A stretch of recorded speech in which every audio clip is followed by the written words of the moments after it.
adopté, à force de gonfler ainsi artificiellement les annonces d'investissement, se posera inévitablement la question de la sincérité de vos budgets et de votre bilan politique.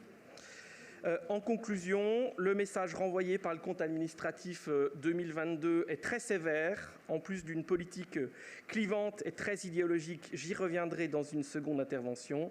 Nous avons factuellement la démonstration de 3 années d'inaction, de 3 années d'immobilisme et de votre incapacité à faire les investissements pourtant annoncés à grand renfort de communication.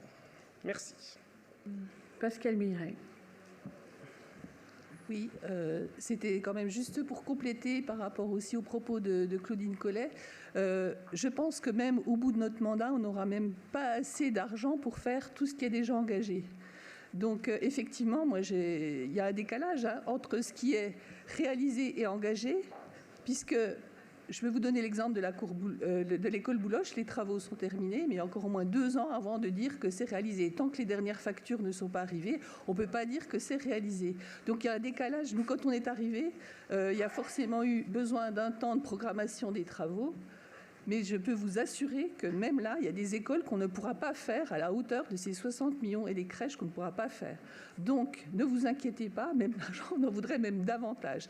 Par contre, on a dû mobiliser en début de notre mandat les directions du bâtiment, de l'éducation, tout le personnel. On a fait attention aussi à ne pas les mettre en burn-out parce que tellement on pressurait pour qu'on avance sur un certain nombre de chantiers.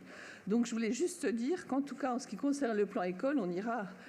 Et puis, je pense que vous savez mieux que moi aussi qu'il y a une différence entre ce qu'on a réalisé et ce qui est vraiment finalisé. Voilà.